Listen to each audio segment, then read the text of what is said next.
Bouke en Pieter, welkom bij uw vergadering van het Frederik Siegmund Fonds.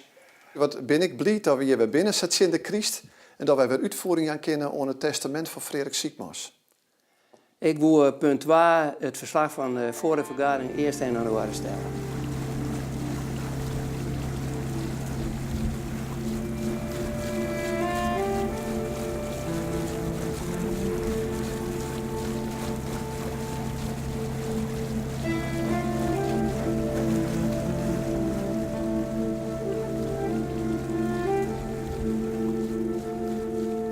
Nou mensen, hier is het.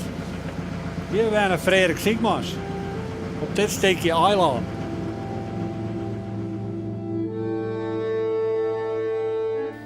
Menige watertoerist bekijkt dit stukje grond met begeerige ogen. Maar het is niet te koop. Want al sinds jaren woont hier Frederik Siegmund aan het vaarwater de Wijde Ee, in de buurt van Grauw in Friesland.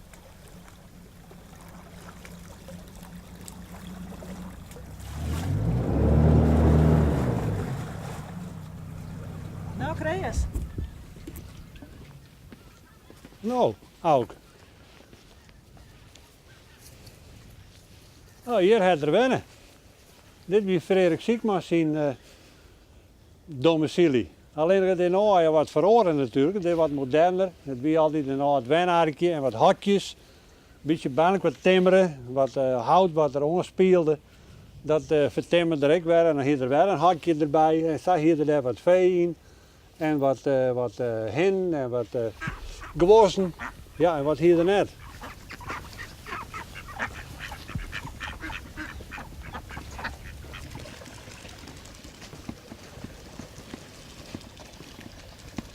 Zo ja, hier is mijn huid geboren. De krijg achter de BM, daar staat nu nog een plaatsje. Maar daar is er geboren. Dus toen hij jongen weer, dan had er wel contact met de familie Siegmund hier.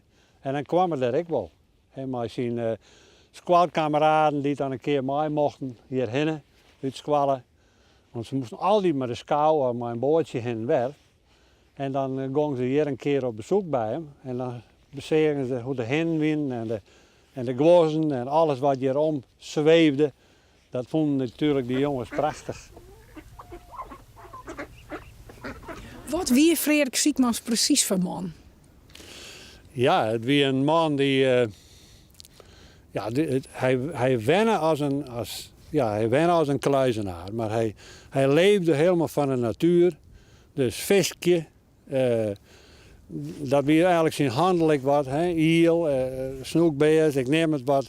En dat verkocht er dan ik wat. Maar het was echt een man die het echt op zichzelf helemaal weer. Hij...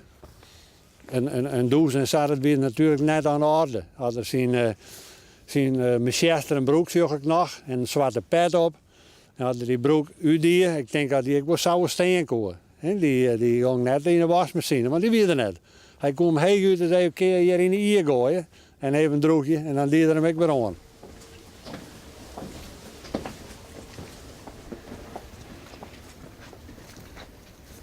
Nou ja, daar achter de rijden, daar die 2 borkerijen staan, daar heb ik als ben wennen, 14 jaar lang. En zo lang heb ik Frederik Siegmund dus ik ken. Hij kwam dan bij ons huidenaar en dan nam ik wel aaien mee. En die worden er wel verkeerd in vanzelf, want zo weet ik wel, want het weer wel een handelsman. Maar dus mem die weer nooit zwaar van die aaien, want hij voerde zijn hen met pure vis. En als in die jaren, daar zie je gewoon stukjes vis. Dus, en die aaien stonken vanzelf, ik als een gek. Dus mem weer nooit zo'n fan van die aaien, die voeden ze net. Maar werd hij eens verneemd om worden is, dat is van zijn katten. Want die leerde hij kunstjes. 1, 2, 3. Goed zo. Bereiken, dan moest je ook even zitten hoor. Die zusje zit ook, ja mooi. Kom maar even mee. Oh, maar doet hij niks? Nee, niks. Dit paascholletje. Ja. Ja. Ongeveer een paascholletje hoor. Kom even mooi zijn. Ziet ook niet niks? Nou. Kijk nou eens aan, daar zit Marijke Christina. Ja, mooi. Maar ze is te mooi. Ja, reusachtig. Oh, oh, oh, en dat heb je allemaal leren. Hallo, missie Wijn. Ja, 1, 2, 3. Goed zo. Dat is maar ik zal weer dat even spreken.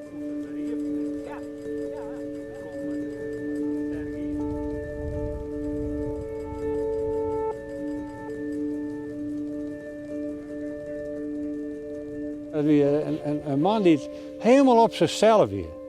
Dat weer gewoon helemaal eenzaam en alleen. Nou, zo'n man weer het.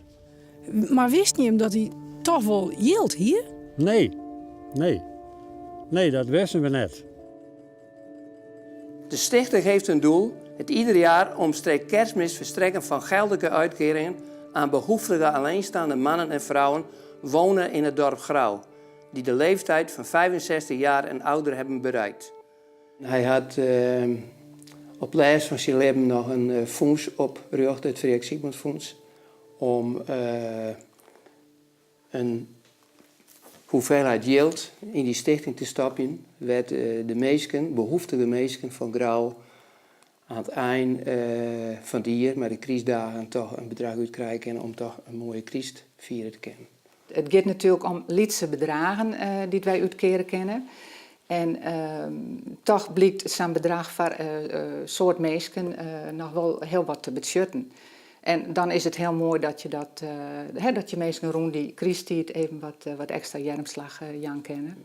Uitname van Frederik. Het gaat over mensen die het eenzaam binnen, die het alleen binnen.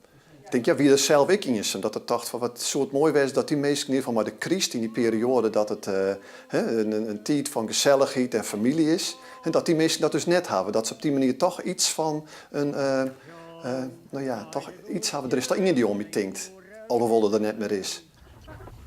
Wil je weten hoe de boertje, wil je weten hoe de boertje, wil je weten hoe dat boertje zijn koren verkoopt.